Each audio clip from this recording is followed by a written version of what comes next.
కాళ్లలో నొప్పి, నరాల వాపు వంటి లక్షణాలతో బాధపడుతున్నారా? వెరికోస్ వెయిన్స్ లో అత్యాధునిక చికిత్స ఏవిస్ వాస్కులర్ సెంటర్. 49 సమర్పించు అందమైన జీవితానికి స్వాగతం. నమస్తే డాక్టర్ గారు. నమస్తే జయ గారు. నమస్తే అమ్మా. డాక్టర్ గారు, ప్రదీప్ అని ఒక మెయిల్ చదివానండి. అతను పెట్టిన మెయిల్ వైఫ్ అండ్ హస్బెండ్కి ఇష్యూ. అది వాళ్ళకి సంబంధించిన పర్సనల్ది కాదు. కాదా అంటే అవుననే చెప్పాలేమో. చాలా కొత్తగా అనిపించిందండి.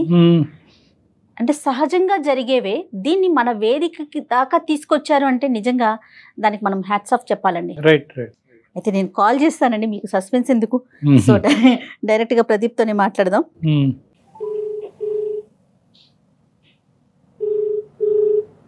హలో ప్రదీప్ గారండి? అవునండి. నేను అందమైన జీవితం ప్రోగ్రామ్ నుంచి కాల్ చేస్తున్నానండి, జయాని. నమస్తే మేడం. నమస్తే ప్రదీప్ గారు. మీ మెయిల్ చూశానండి. డాక్టర్ గారితో కూడా నేను బ్రీఫ్గా చెప్పాను. సో నాతో పాటు డాక్టర్ కళ్యాణ్ చక్రవర్తి గారు ఉన్నారు, ఒక్కసారి మాట్లాడతారా? ఓకే అండి, నమస్కారం సార్. నమస్తే నాన్న. నమస్తే నమస్తే. ఏంటి సమస్య మీద ఎవరిదన్నానా? అంటే ఏం లేదు సార్, చిన్న ఇంట్లో ఫ్యామిలీ ఇష్యూస్ ప్రాబ్లమ్. అంటే ఎలా అయిపోయిందంటే, నేను ఒక రిజిస్టర్ ఆఫీస్ లో జాబ్ చేస్తున్నాను సార్. ఎంత వయసు నాన్న ప్రదీప్? నీది ఎంత వయసు? సార్ నా age 35 sir. 35 years. Okay okay. Register office లో జాబ్ చేస్తున్నారు. ఎక్కడ, హైదరాబాద్ లోనేనా? అవును సార్. సరే చెప్పండి. నేను చేస్తున్న ప్లేస్ లో అంటే బేసిక్ గా నా శాలరీ వచ్చేసి 40,000 సార్. ఓకే. నేను చేస్తున్న ప్లేస్ లో ఎన్నో income sources, side income sources ఎన్నో ఉంటాయి. నా గవర్నమెంట్ జాబే నాకు శాపం అయిపోయింది సార్. నా జాబే ఇలా ఎందుకు అంటే, గవర్నమెంట్ జాబ్ కావాలి. నా వైఫ్ తోటి నాకు విపరీతమైన టార్చర్ ఉంది సార్. అంటే నేను అది పీక్ లెవెల్ లో భరించలేకపోతున్నాను సార్.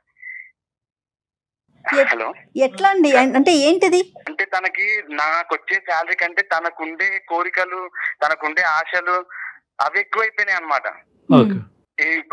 నేను ఎంతవరకు సంపాదిస్తాను, నేను ఎంతవరకు హ్యాపీగా చూసుకుంటాను అనే దానికంటే తనకుండే ఆశలు, తనకుండే కోరికలు ఎక్కువైపోయినాయి. మళ్ళీ నాకు ఒక సలహా ఏమి ఇస్తుందంటే, నీకు సైడ్ ఇన్కమ్ వచ్చే సోర్సెస్ ఉన్నాయి కదా, నువ్వు దాన్ని తీసుకోవచ్చు కదా అని చెప్పేసి నాకు మళ్ళీ నాకే రిటర్న్ క్లాస్.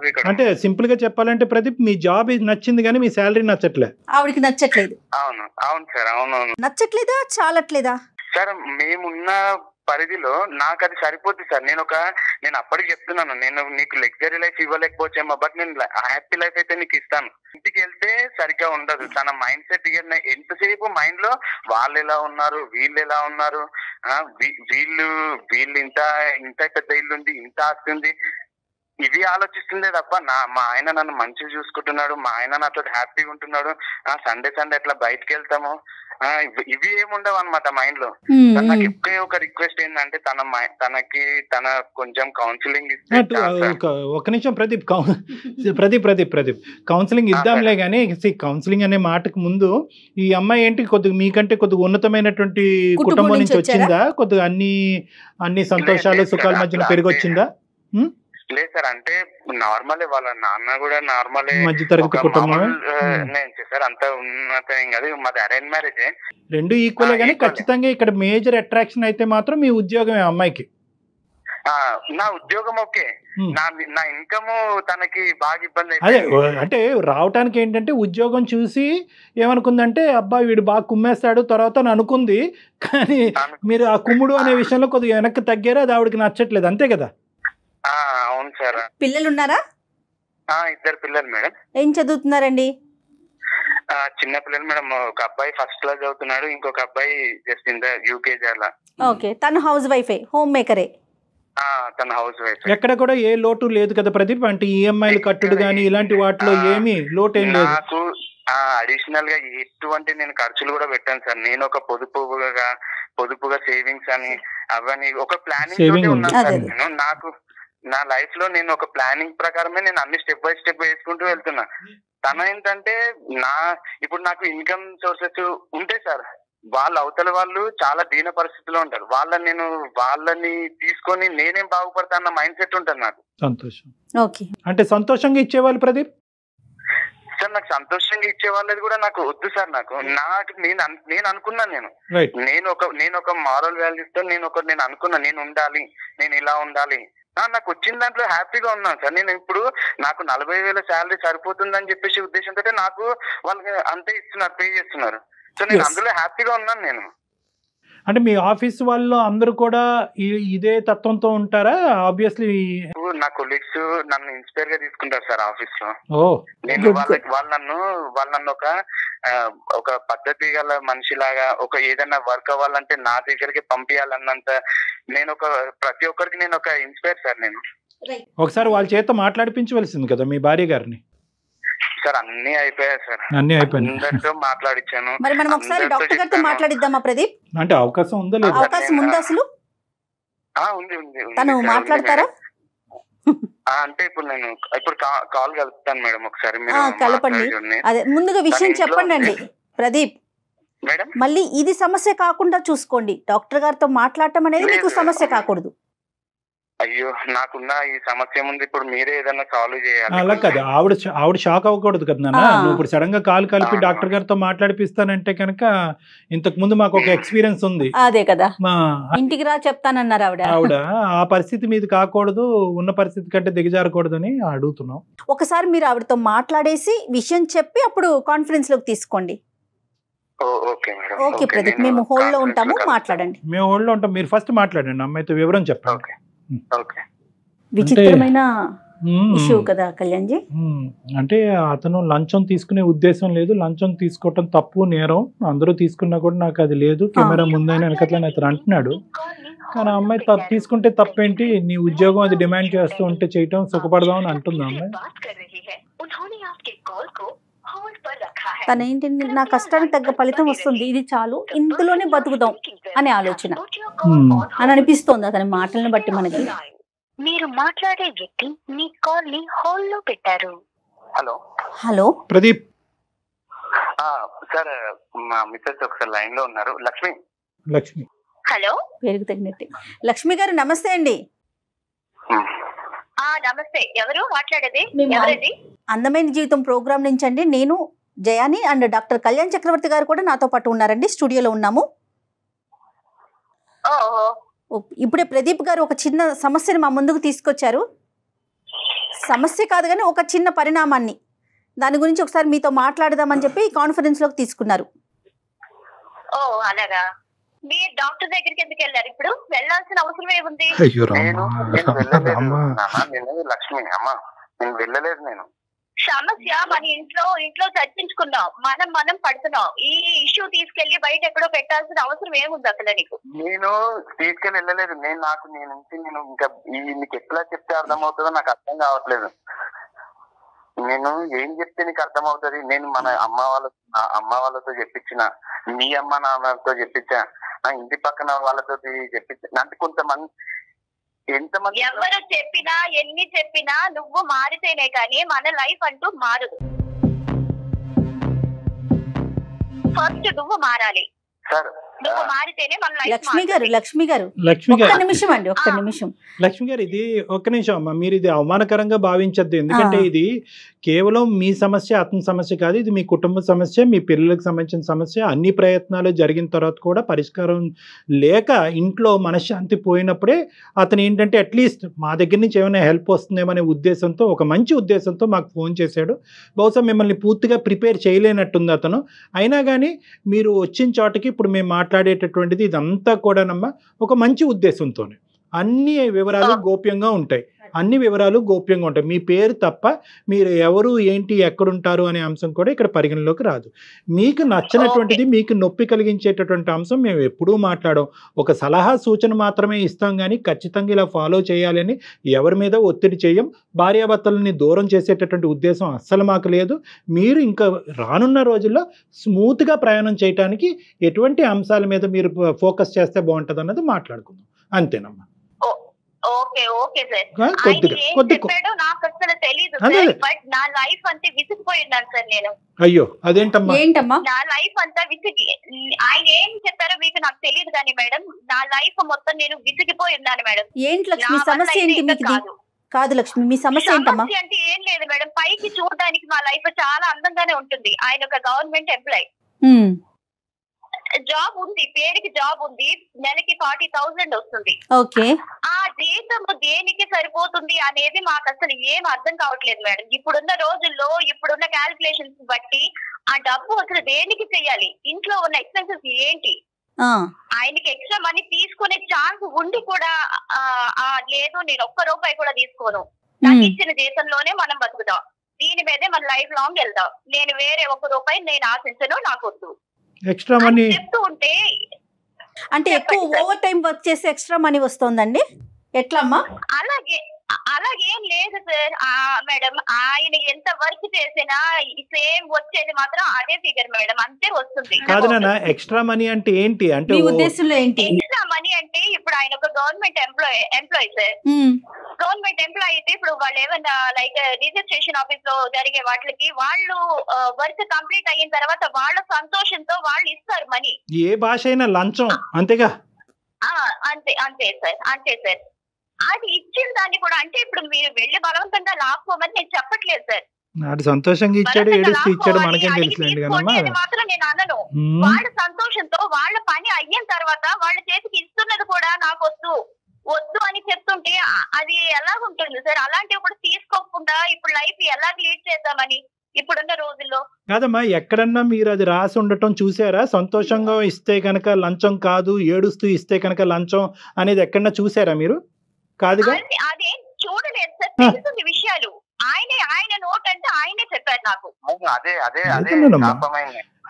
ఇప్పుడు నువ్వు చెప్పిన విషయమే కదా, నువ్వే చెప్పావు కదా నాకు, వాళ్ళు ఇలాగా సంతోషంతో పని అయ్యింది తర్వాత తీసుకుంటాను, నేను తీసుకోవాలని చెప్తుంటే ఎలా? బాగా ఆవిడ ఇన్ఫ్లుయెన్స్ అయ్యింది, కంప్లీట్ గా ఆవిడ బ్రెయిన్ వాష్ అయ్యింది. నాకు రివర్స్ అయ్యి ఇలా నన్ను టార్చర్ పెడితే నేను అసలు ఎక్స్పెక్ట్ చేయలేదు లక్ష్మి. అతను మంచిగా చెప్పింది. ఇది రివర్స్ కాదు, రివర్స్ అని ఎందుకు అనుకుంటున్నావు నువ్వు? నన్ను తీసుకొని నేను చెప్పట్లేదు, అవతల వాళ్ళని కొట్టి మీరు నాకు ఇది ఇవ్వండి, మీకు ఇది ఇస్తేనే కానీ నేను మీకు పని చేయను అని మీరు చెప్పనట్లేదు. వాళ్ళ వర్క్ చేస్తున్నారు, కంప్లీట్ చేస్తున్నారు, వాళ్ళ పని తొందరగా చేయడం వల్ల వాళ్ళ సంతోషంతో ఇచ్చిన డబ్బును కూడా మీరు అది ఎందుకు వదులుకుంటున్నారు అని. ఇది ఇప్పుడు ఉన్న డబ్బులతో మనకి ఖర్చులు సరిపోతాయా? ఏ సీసీటీవీ కెమెరాలోనో అతను ఏ ఏసీబీఓలకో చిక్కాడు అనుకోండి, చెప్తున్నా ఉదాహరణకి, చిక్కాడు అనుకోండి, ఎవడైతే సంతోషంగా డబ్బులు ఇస్తానన్నవాడు వచ్చి చెప్తాడా ఏమండి నేను సంతోషంగానే ఇచ్చానండి అని చెప్తాడా? చెప్పరు సార్, చెప్పరు. కాకపోతే నేను బలంగా తీసుకోమని చెప్పట్లేదు కదా సార్, ఇప్పుడు ఆ కెమెరాలు ఉన్నాయి, రైట్, కరెక్టే, ఆ విషయం నేను కాదనట్లేదు. కాకపోతే ఇచ్చే వాళ్ళు ఇప్పుడు అక్కడ ఎదురుగా కెమెరాల దగ్గర ఇవ్వాలని ఏముంది, తర్వాత పక్కకు వచ్చి ఇవ్వచ్చు లేదా ఇంటికి వచ్చి ఇవ్వచ్చు, లైక్ ఇలాంటివి కూడా జరిగిన ఇష్యూస్. అలాంటివి కూడా చేతికి వచ్చిన దాన్ని కూడా వదులుకుని క్లూస్ కూడా మీరే చెప్పేస్తున్నారు లక్ష్మి, పేరుకు తగినట్టు, లక్ష్మీదేవికి తగినట్టుగా దాని క్లూస్ కూడా మీరే చెప్పేస్తున్నారు. మేడం మీకు జనరల్ గా మీరు ఒక అమ్మాయే కాబట్టి, మీరు ఒక ఆడవాడు కాబట్టి ఇప్పుడు ఈ ప్రాబ్లం నేను మీకు అర్థం అవుతుందని నేను అనుకుంటున్నాను. నాకు అర్థమైందండి. కాదు, ఫంక్షన్ ఉంది అనుకోండి, ఒక అకేషన్ ఉంది మేడం, అకేషన్ కి వెళ్తాము, పేరుకి ఏంటంటే అందరూ మీ ఆయన ఒక గవర్నమెంట్ ఎంప్లాయ్ కదా, ఓకే మీకు ఇది ఉంటుంది, అన్ని జ్యువెలరీ ఇంత సారీ, ఆ టైప్ ఆఫ్ వాళ్ళ థింకింగ్ ఉంటుంది, వే ఆఫ్ థింకింగ్ ఆ విధంగా ఉంటుంది. లక్ష్మి అలా కాదు మేడం. లక్ష్మి గారు ఒక్క నిమిషం అండి, ఒక్క నిమిషం. కరెక్టే, మన చుట్టుపక్కల ఉన్నవారు వారి తాహతకు తగినట్లుగా వారు ఉంటారు. మన కెపాసిటీ ఎంతో మనం అలా కదా ఉండాలి. మరి మన పిల్లలకి మనం ఏమి నేర్పిస్తున్నాం? నా భర్త న్యాయపరంగా ముందుకెళ్తున్నాడు, అతను చూసి నేను గర్వపడుతున్నానని ఒక్క మాట చెప్తే కనుక 100కి 100 నోరు మూసుకుంటాయమ్మా. అంటే నువ్వు చెప్పేటట్టు చెప్పింది రైటే. నా విషయం ఏంటి చెప్పండి, ఒక ఫ్యామిలీ ఫంక్షన్స్ కి వెళ్ళినా లేదంటే ఒక ఏమైనా పార్టీస్ కి దేనికి వెళ్దామన్నా, ఈవెన్ కలిసి ఒక పార్టీకి కానీ మ్యారేజెస్ కానీ అటెండ్ అయితే ఒక్కరికి ఒక మంచి డ్రెస్ అనేది ఉంటుంది సార్. మాకు వచ్చిన దాంట్లో ఏ ఎక్స్ట్రా లంచ్ అనేది ఎక్స్ట్రా రూపీస్ తీసుకోకుండా మేము బాగానే హ్యాపీగానే ఉండగలం. పిల్లల పరిస్థితి ఏంటి సార్? రేపు పాపకి ఇప్పుడు స్కూల్ అడ్మిట్ చేయాలంటే 1 lakh రూపీస్ సార్. చిన్న పాపకి స్కూల్ అడ్మిట్ చేయాలంటే 1,00,000 రూపాయలు. ఇప్పుడు రేపు ఏమన్నా డాక్టర్ సీట్ ఇలాంటిది ఏమన్నా వస్తే ఏం చేయాలి సార్? అమ్మ నీ భర్త ఒకప్పుడు డొనేషన్ అనే పేరుతో వాళ్ళు లంచాలు తీసుకుంటున్నారు, బట్ మేము దాని డొనేషన్ అంతా దీనికి ఎందుకు లంచం అని పేరు పెడుతున్నారు? ఎవరో గడ్డి తిన్నారని చెప్పి మేము అందరూ గడ్డి తినక్కర్లేదు. Point number 1.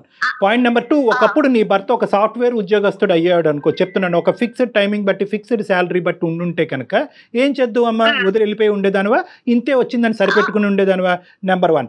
నెంబర్ 2 ఏంటంటే కనుక గవర్నమెంట్ ఉద్యోగం ఉంది కాబట్టి లంచాలు తీసుకోవటం ఒక కెపాసిటీ ఉంటుంది కాబట్టి శాలరీ కంటే 10 రెట్లు డబ్బులు వస్తాయి కాబట్టి చేసుకున్నావా నువ్వు ఇతన్ని? అలాగని కాదు సార్, అలాగని కాదు. ఉన్న అమౌంట్ తో ఇప్పుడు లైఫ్ లీడ్ చేయడం కష్టం. మీరు ఏం చదువుకున్నారు? డిగ్రీ చేశాను మేడం. ఓకే, మీరు ఏదైనా చిన్న ఉద్యోగం చేసుకోవచ్చు కదా, ఆయనతో పాటుగా ఎంతో కొంత సహాయంగా ఉంటుంది. 40+20,000 కదా.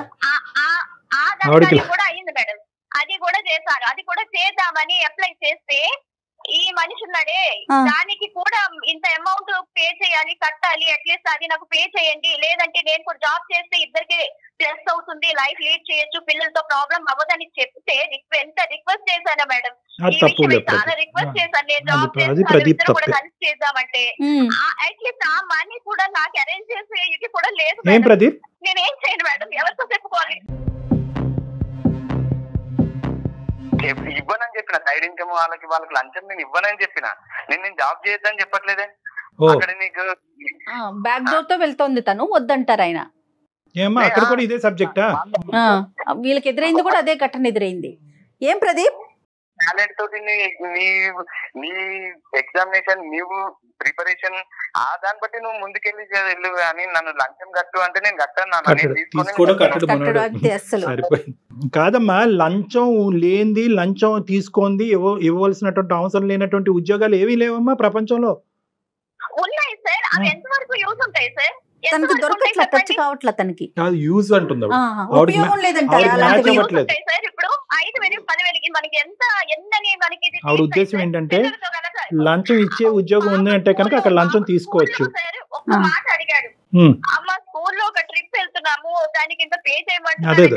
అట్లీస్ట్ ఆ అమౌంట్ అడగడానికి కూడా నాకు ఇంట్లో లేదమ్మా, మనకు అర్హత లేదు అని చెప్పడానికి కూడా నాకు ఆలోచన ఉంటే 100 మార్గాలు ఉంటాయి. మీ ఆలోచన కాన్సెప్ట్ ఎలా ఉంది అంటే కనుక, ఒరే బాబు మీ నాన్న బయటకు వెళ్తున్నాడు కానీ చెప్పుకోవటానికి పెద్ద ఉద్యోగం కానీ సరిపడేంత డబ్బులు తీసుకురావట్లేదు అనే కాన్సెప్ట్ ఏదైతే మీ ఇంట్లో తిరుగుతుందో బంగారం లాగా, అదే కాన్సెప్ట్ ఆటోమేటిక్గా పిల్లలు ఇంబైబ్ అవుతారమ్మా. వాళ్ళకి కూడా అమ్మ సరిపోవట్లేదా, రావట్లేదా, ఇలా చేయొచ్చా అలా చేయొచ్చా అన్నది 100% ఏంటి సార్. ఇప్పుడు వాళ్ళు కూడా ఎగ్జాంపుల్ చూపిస్తున్నారు సార్, అమ్మ నిన్న వీళ్ళ కార్ లో వచ్చారు, మా ఫ్రెండ్స్ ఇలా వచ్చారు, నేను అక్కడికి వెళ్ళారు, ఇక్కడికి వెళ్ళారు, మార్కెట్, ఇవన్నీ చెప్తుంటే అట్లీస్ట్ మన అవసరాలు వేరు, ఫెసిలిటీస్ వేరమ్మా. లక్ష్మి చెప్పేది మన ఫోన్ ఇవ్వలేమయ్యే స్థితిలో ఉన్నాము. Lakshmi simple concept. మీ భర్త 25,000 30,000 ఉద్యోగం చేసుకునే భర్త నీకు దొరుకుంటే నీ జీవితంలో అటువంటి వ్యక్తిని నువ్వు పెళ్లి చేసుకుంటే కనుక నువ్వు కన్నటువంటి పిల్లలకి నువ్వు ఏం సమాధానం చెప్తావు?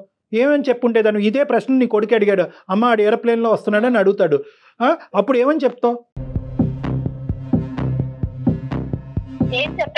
రైట్, అంతే. ఇప్పుడు కూడా అదే, నువ్వు నీ పిల్లల్ని ఎలా పెంచిది, వాళ్ళకి ఏ సమాధానం చెప్తే కనుక పిల్లల దగ్గర నుంచి అవే ప్రశ్నలు వస్తాయి. సరిపోవట్లేదు అంటే కనుక అమ్మ సరిపోవట్లేదు అని అంటారు. మీరేమొచ్చి వజ్ర వైడూర్యాల వైపు చూస్తే కనుక వాడు కార్లు ఏరోప్లేన్స్ వైపు చూస్తారు. సో ఇక్కడ ఏంటంటే తల్లి చూసేటటువంటి విధానం బట్టి పిల్లల యొక్క పెంపకం ఉంటుంది, వాళ్ళు అడిగేటటువంటి ప్రశ్నలు ఉంటాయి. The battle is between 2 things. ఒకటి ఏంటంటే మెటీరియలిస్టిక్ వర్సెస్ ఎథికల్. నాకు ఇది కుర్చీ అంటే కనుక ఈ కుర్చీ సరిపోతుంది, నాకు ఈ ఫ్యాన్ అంటే కనుక ఈ ఫ్యాన్ సరిపోతుంది, నాకు ఏసీ ఉంటేనే నేను ఉంటాను, నాకు రిలాక్స్డ్ చైర్ ఉంటేనే ఉంటానంటే కనుక మీ మైండ్ సెట్ ఎప్పుడు కూడా అటువైపే ఉంటుంది. నీ భర్త ఇప్పుడు ఏమీ తప్పుగా మాట్లాడుతున్నాడని మీకు అనిపిస్తుందా, లేదంటే ఎథికల్గా మాట్లాడుతున్నాడని అనిపిస్తుందా? ఎలా అనిపిస్తుంది మీ భర్త గురించి? చేతకానోడు కింద అనిపిస్తుందా, లేదంటే ఒక ఎథికల్గా మాట్లాడేటటువంటి వ్యక్తి గురించి అనిపిస్తుందా? మీకు ఎలా ఉంది?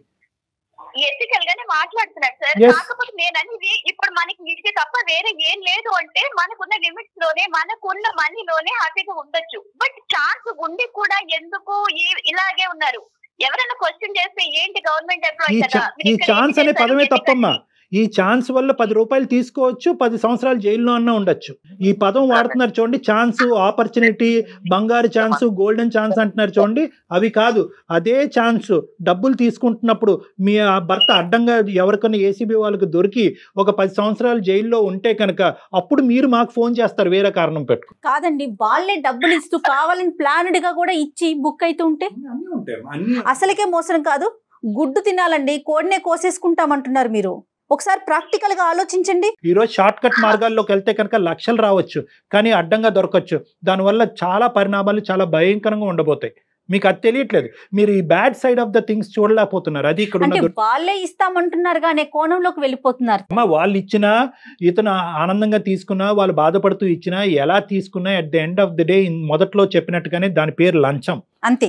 లంచం తీసుకోవటం, ఇవ్వటం అనేటటువంటిది కూడా రెండు చట్టరీత్యా నేరం. అలా కాదు సార్, ఈ రోజున ఎవరున్నారు సార్ అలాగా? ఇప్పుడు మన బలవంతంగా అడిగి తీసుకోవట్లేదు. ఎవరున్నా లేకపోయినా సార్, మనకి ఉన్నది ఒకటే లైఫ్ సార్. ఉన్న ఒక్క లైఫ్ కూడా మనం ఎంజాయ్ చేయకపోతే ఎలా సార్? అమ్మా, ఎవరు లక్షలు అడగమని చెప్పట్లేదు కదా, ఇచ్చింది తీసుకోవడానికి ఫిక్స్ అయ్యారు. అప్పుడు నేను ఏదైనా దారి తప్పితే ఈయన ఇలా అయిపోయాడు, అలా ప్రెషర్ వల్ల దారి తప్పు. నువ్వు దారి తప్పుతావు. నువ్వు దారి తప్పే మనిషి అయితే ఎప్పుడో బాగుపడుతున్నా. అరే అమ్మ, నువ్వు దారి తప్పకూడదని దేవుడు దండం పెట్టుకోవాలమ్మా. నాకు ఒకటి అర్థం కావట్లేదు, ఏమైనా గాంధీజీ వంశం నుంచి వచ్చావా ఏంటి? నేను చెప్పట్లేదు, ఇచ్చింది సంతోషంగా తీసుకోవడానికి ఏంటి నీకు ప్రాబ్లం ఏంటి? అతనిది గాంధీ వంశమా, నీది హిట్లర్ వంశమా అనే సబ్జెక్ట్ తీసి పక్కన పెట్టండి. ఇది కాదు మనం మాట్లాడుకునేది. ఇప్పుడు ఏంటంటే లంచం సంతోషంగా ఇస్తే తీసుకోవాలి అని నువ్వు అంటున్నావు, కానీ మేము చెప్పేటటువంటి సబ్జెక్ట్ ఏంటంటే ఆ లంచం తీసుకుంటూ నీ భర్త దొరికిపోతే అప్పుడు పరిస్థితి ఏంటి అనే ప్రశ్న నిన్ను అడుగుతున్నాం. మీరు దొరకనప్పుడు సిచ్యువేషన్ గురించి మాట్లాడుతున్నారు లక్ష్మి, దొరికిపోతే సిచ్యువేషన్ గురించి మేము మాట్లాడుతున్నాం. చాలా మంది లక్ష్మి అంటే ప్రాక్టికల్ గా ఆన్ స్క్రీన్ మనం మాట్లాడుకోకూడని ఒక విషయం. ఎందుకంటే మీరు ఆ స్టేట్ ఆఫ్ మైండ్ లోనే ఉన్నారు కాబట్టి నేను చెప్తున్నా, ఇచ్చే వాళ్ళు ముందుగానే మీడియాకి చెప్పి మరి ఇస్తా ఉంటారు. అలాంటి కేసులు కూడా కోకొల్లలు కదా. దొరుకుతాడా దొరకడా అన్నది కాదమ్మా, ఇది అతని యొక్క వ్యక్తిత్వం. నీ భర్త యొక్క వ్యక్తిత్వము తాకట్టు పెట్టుకుని ఒక పిచ్చి పని చేయవలసినటువంటి అవసరం ఏముందమ్మా? ఈ రోజు మీ వ్యక్తిత్వాన్ని విరగ్గొట్టుకుని మిమ్మల్ని ఒక పని చేయమంటాడు నీ భర్త, నువ్వు చేస్తావా? ఒక మనిషికి ఒక వ్యక్తిత్వానికి మించినటువంటి ఆస్తి ఏముందమ్మా? ఏముంది? చప్పట్లు కొట్టించు, నలుగురు చేత చప్పట్లు కొట్టించు, నా భర్త ఇంత గొప్పవాడు అని చెప్పి. ఇంత దూరంగా ఉండి మీకు మాకు ఏ సంబంధం లేనటువంటి ఈ ప్రోగ్రాం నడిపిస్తూనే మేము మీ భర్తను చూసి ఆహా అనుకున్నాం, నేను జయ గారు చూసుకుని ఇందాక. అసలు నీలో ఆవగించేంత సంతోషం, ఒక ఆనందం కూడా లేదమ్మా. దురదృష్టకరమైనటువంటి భర్త దొరికాడు, లంచం తీసుకున్నటువంటి భర్త దొరికాడు, అడ్డంగా దొరికిపోయి జైల్లో కూర్చున్నటువంటి భర్త దొరికాడు అన్నట్టు నువ్వు మాట్లాడటం మాకు చాలా ఆశ్చర్యం కలిగిస్తుందమ్మా. సో ఈరోజు ఉన్నదాంతో ఎలా సరిపెట్టుకోవాలి? లేదు, స్తోమత లేదు, పిల్లల భవిష్యత్తు, మెడిసిన్ చదివించాలి, అప్పుడు డొనేషన్లు కట్టాలి అంటే కనుక దానికి వేరే మార్గాలు ఉన్నాయి. లక్ష్మి, ఉన్నావా? కట్ చేసావమ్మా. మీకు రియాలిటీ చెప్తున్నానన్నా, రియాలిటీ చెప్తున్నా. ఈ రోజుతో అయిపోయే జీవితం కాదు. ఈ రోజు ఏం మీ భర్త రిజైన్ అయిపోవట్లేదు. ఇంకా రానున్న రోజుల్లో ప్రమోషన్లు వస్తాయి, ఇంక్రిమెంట్లు వస్తాయి, ఇంకా ఉన్నతమైన స్థాయిలోకి వెళ్తారు. మీరు ఉద్యోగం చేయటం మొదలు పెడితే 2 చేతులతో సంపాదిస్తారు. తీసుకెళ్లి ఏ ల్యాండ్ మీదో ఏ బ్యాంకులోనో వేసి ఇన్వెస్ట్ చేయండి, సేవ్ చేయండి. 10కి 10 పెరుగుతుంది. రేపొద్దున మీ పిల్లలు ఎదిగి మా తండ్రి ఇంత నీతిమంతుడిగా మమ్మల్ని పెద్ద చేశాడు, అడ్డదోవల్లోకి వెళ్ళి మమ్మల్ని పెంచలేదని గొప్పగా చెప్పుకుంటారు. ఇవమ్మా ఎల్లకాలం కలకాలం నిలబడేది, గోల్డ్ మెడల్ కాదు. లక్ష్మి, బాధపడకమ్మా. గట్టిగా చెప్తే క్షమించు, కానీ ఉన్న మాట చెప్పాలి కాబట్టి అలా చెప్పాను. ఇంట్లో మానసిక ప్రశాంతత ప్రధానమైనటువంటి అంశం. అదే కోట్లాది రూపాయలు. నీ భర్త ఇంటికి వచ్చినప్పుడు సంతోషంగా అతన్ని ఆహ్వానించు. ఇంట్లో అందరు ఇంటిళ్ళ పాలి సంతోషంగా ఉండేటట్టు చూసుకో. రేపొద్దున దాని యొక్క ఫలితం ఏంటన్నది నీకే అర్థం అవుతుందమ్మా. ఆయుష్ పెరుగుతుంది, ఆరోగ్యం పెరుగుతుంది, ఆనందం పెరుగుతుంది. ఫస్ట్ ఆ కాన్సెప్ట్, ఈ డబ్బు అనే కాన్సెప్ట్ కాసేపు పక్కన పెట్టి ఆనందంగా జీవించడం ఎలా అనే దాని మీద కాన్సన్ట్రేట్ చేయి. అది కేవలం డబ్బుతోనే రాదు. అమ్మా లక్ష్మి, నువ్వు ఏడవాలని చెప్పేసి నీకు వాళ్ళతో, డాక్టర్తో కానీ మేడంతో కానీ నీకు క్లాస్ తీయించాలన్నది నా ఉద్దేశం కాదు. ఇప్పుడు నేను చెప్పి ఏ వర్షంలో చెప్పినా నీకు అర్థం కావట్లేదు అన్న ఒక చిన్న బాధతోటి నేను వాళ్ళతో నీకు మాట్లాడించాను కదా. నువ్వు ఏడవాలని కాదు. ఆలోచించుకో.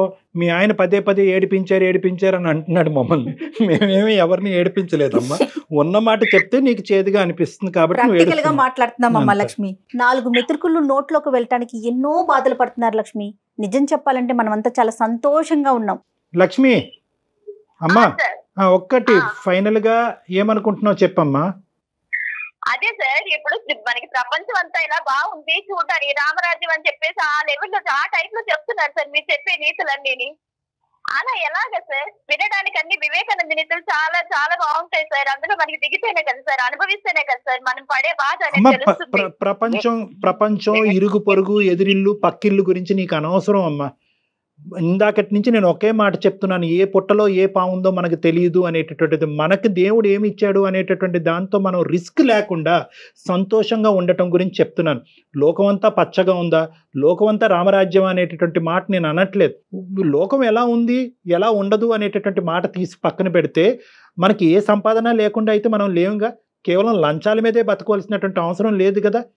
మనం కరెక్ట్గా ఉండి మన ఎత్తుకలుగా ఉంటూ ఇంట్లో సంతోషం సుఖంతో పాటు ఉండుతూ భర్తకు నచ్చేటటువంటి విధంగా నడుచుకునేటటువంటి పద్ధతిని మనం అనుసరిస్తే కనుక ఆ సుఖమే రామరాజ్యం, ఆ సుఖమే పచ్చదనం. అలా అనుకుని ముందుకెళ్ళమంటున్నానమ్మా. లోకం బట్టి మనం ఎందుకు ప్రయాణం చేయాలి లక్ష్మి? ఎస్, నేను చెప్పినటువంటి మాటలన్నీ కూడా ఒక్కసారి క్షుణ్ణంగా ఆలోచించండి. మీరు కూల్ మైండ్ సెట్తో, డైవర్టెడ్గా బయాస్డ్ మైండ్ సెట్తో కాకుండా ప్రదీప్ గారు ఇందాక చెప్పినట్టుగా వాళ్ళు వీళ్ళు గవర్నమెంట్ ఉద్యోగుడు భార్యవి, నువ్వు ఇక్కడ కాదు అక్కడ ఉండాలి, ఈ టాక్ అంతా ఫస్ట్ కట్ చేయండి. మీరు ఇన్ఫ్లుయెన్స్ అవుతున్నారు. ఈ టాక్ కట్ చేసి నేను నా భర్త, నా సుఖం నా సంతోషం, ఏముంటే ఉంటుంది ఏం ఉండకపోతే ఉండదు అని కేవలం మీ యొక్క మైండ్ సెట్ ఉపయోగించుకుని ఒక కంక్లూజన్కి రండి. You will get the clarity. Influence అవ్వకండి. ఓకే లక్ష్మి? ఓకే లక్ష్మి. ఓకేనమ్మా. Right Lakshmi, all the best. Pradeep Pradeep all will be well. Me mind set ని ఎట్టి పరిస్థితుల్లో మార్చుకోవద్దు ప్రదీప్. ఈ రోజు అయితే నా పని చేస్తున్నా, నేను చచ్చిపోయినట్టే. నేను వెరీ గుడ్. సరే okay Pradeep. Right right Pradeep. Okay okay okay right Pradeep. Thank you Pradeep and Lakshmi. All the best. నమస్తే. నమస్తే. అందమైన జీవితం సమర్పిస్తున్నవారు 49 అంటే సంతోషం, 49 అంటే సంతానం. సమర్పిస్తున్నవారు అనిల్ నాయర్ క్లాసెస్. సులువైన పద్ధతిలో ఆన్లైన్ కోచింగ్ ద్వారా అత్యుత్తమ విద్యాబోధన అనిల్ నాయర్ ప్రత్యేకత.